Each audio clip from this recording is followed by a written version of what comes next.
Welcome to the Mind Spark, bringing you the latest news from around the world. The world awoke to a seismic shift. Canada and Greenland had signed a $3.1 billion strategic partnership, sending shockwaves through the global community and instantly capturing headlines everywhere. This wasn't just a trade deal, it was a bold realignment of Arctic power, a move that would have lasting consequences for the entire region and beyond. For decades, the Arctic was a playground for giants like the US, Russia, and China, each vying for control over its untapped resources and strategic routes. But Canada, often overlooked in the great game of Arctic politics, had just outmaneuvered them all with a single decisive stroke. The agreement grants Canadian companies access to Greenland's vast mineral wealth, rare earths, precious metals, and more. But in return, Canada commits to investing in sustainable infrastructure, clean energy, and empowering Greenland's communities for generations to come. This isn't about extraction, it's about partnership, mutual benefit, and a deep respect for Greenland's autonomy and cultural heritage. The global reaction? First disbelief, then a growing sense of admiration for the boldness and vision behind the agreement. In Washington, officials scrambled to understand how they missed the signs, poring over intelligence and diplomatic cables for clues. Europe saw it as a masterstroke, securing green energy supply chains and forging new alliances, all without resorting to aggression or conflict. For Greenland, this is a declaration of agency and self-determination after centuries of being seen as a prize or distant outpost by foreign powers. The deal redefines Greenland as a true partner, not a commodity to be exploited or a pawn in someone else's game. It validates their aspirations for a future built on their own terms, with opportunities for youth, entrepreneurs, and local leaders alike. This is more than a contract. It's the start of a new chapter for the Arctic, one filled with hope, innovation, and shared stewardship. The world's attention is now fixed on the North, where collaboration, not confrontation, could shape the future of the entire planet. Canada's move signals a new era, one where middle powers can lead with vision, diplomacy, and a commitment to global cooperation. The Arctic's fate is no longer dictated solely by superpowers. New voices and new alliances are emerging to shape its destiny. Greenland's voice is finally being heard, echoing across boardrooms, parliaments, and communities worldwide. The map of influence has been redrawn, and the world is watching, eager to see what comes next.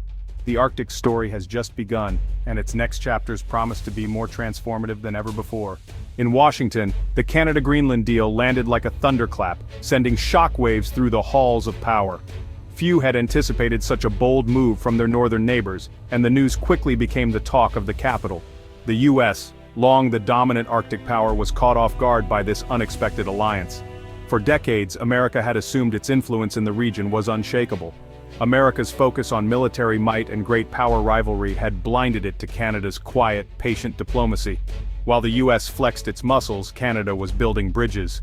For years, Canadian diplomats and business leaders built trust with Greenland, sharing knowledge, respecting culture, and investing in local communities. They listened, learned, and formed genuine partnerships.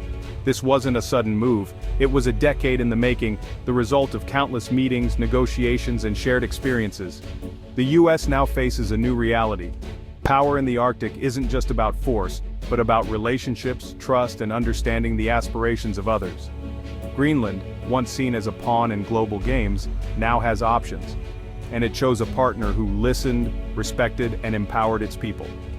Canada's proposal spoke directly to Greenland's aspirations for sovereignty and prosperity, offering a vision of shared growth and mutual respect. The implications for the US are huge. Access to rare earth minerals vital for technology and defense may now depend on Canada's goodwill and Greenland's choices. Washington must rethink its Arctic strategy from the ground up, re-evaluating old assumptions and forging new alliances if it hopes to remain relevant. The era of assuming dominance is over. The US can no longer take its leadership for granted in this rapidly changing region. Canada's approach is a lesson in modern statecraft, one the US can't afford to ignore if it wants to shape the future of the Arctic. The Arctic's balance of power has shifted, and the world is watching as new alliances form and old certainties fade. Middle powers can now set the agenda, using diplomacy, cooperation, and vision to influence the region's destiny. Greenland's partnership with Canada is a wake-up call for the world, a signal that the old order is being rewritten in the far north. The game has changed, and the US must adapt or risk being left behind as new players take the stage. The North is no longer America's backyard alone. It's a shared space, open to those who earn trust and respect. The future will be shaped by those who build trust, foster collaboration, and understand that true power lies not just in strength, but in partnership and vision. To truly understand Canada's remarkable success in the Arctic, we need to look back to a pivotal moment in 2019, when the Trump administration made headlines by attempting to buy Greenland, a move that stunned the world. The world scoffed at the proposal. Both Greenland and Denmark firmly and publicly rejected the idea, standing united. The American offer was widely seen as tone-deaf and colonial, treating Greenland as a commodity rather than a nation with its own identity. It completely ignored Greenland's rich culture, its people, and their strong desire for self-determination and respect. The failed bid left behind a sense of mistrust and highlighted America's lack of understanding of the unique realities of the Arctic region. It became a textbook example of how not to conduct international diplomacy, especially in sensitive regions. The US focused solely on what it could gain, never considering what Greenland actually needed or valued. This misstep created a crucial opening for a different approach, one built on genuine respect, listening, and collaboration. Canada recognized this opportunity and seized it, offering true partnership instead of a transactional acquisition. The contrast couldn't be clearer. Wealth and power alone don't guarantee influence or trust. In today's world, respect and understanding have become the new currencies of effective diplomacy. The 2019 episode set the stage for Canada's breakthrough, changing the narrative in the Arctic. It showed the world, and especially Greenland, that there's a better, more respectful way forward. Canada's strategy was everything the US bid was not: thoughtful, inclusive, and rooted in mutual respect. Canada's Arctic success was no accident. It was strategy. The Canadian playbook centered on coalition building and deep respect for Greenland's autonomy. Canada brought together government, private sector, Indigenous groups, and Arctic researchers. Indigenous Canadians connected directly with Greenland's Inuit, sharing knowledge and building trust. This wasn't just business, it was a partnership of equals. The deal empowered Greenland to pursue economic independence, not dependency. Canada offered tools and expertise, not control. The agreement was about co-development and shared prosperity. This approach stands in stark contrast to hardball tactics from other powers.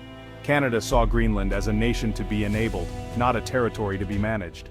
The Canadian playbook is a model for modern diplomacy.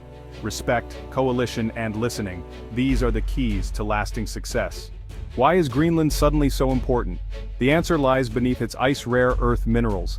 As the ice recedes, Greenland's mineral wealth is revealed, vital for green tech and the global energy transition. China currently dominates rare earths, giving it huge leverage. Western nations are desperate to diversify, and Greenland is the answer. The Canada-Greenland deal secures a friendly, reliable supply of these critical materials. This isn't just about Canada, it's a strategic win for all its allies. The partnership creates a secure, democratic supply chain, reducing dependence on authoritarian regimes.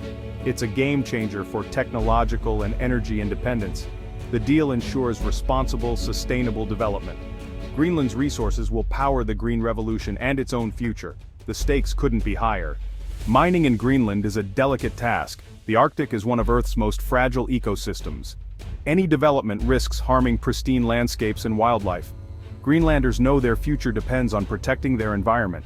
Canada's deal sets strict, legally binding environmental standards, far exceeding global norms. Advanced green mining tech and continuous monitoring are mandatory. Local communities have a say. No project moves forward without their consent. No-go zones protect cultural and ecological treasures. The agreement funds programs to preserve Inuit language and traditions. Canada's approach is mining with a conscience. Other powers paid lip service to these concerns. Canada made them central. The promised prosperity without sacrificing identity or environment. Greenland can develop and still remain Greenland.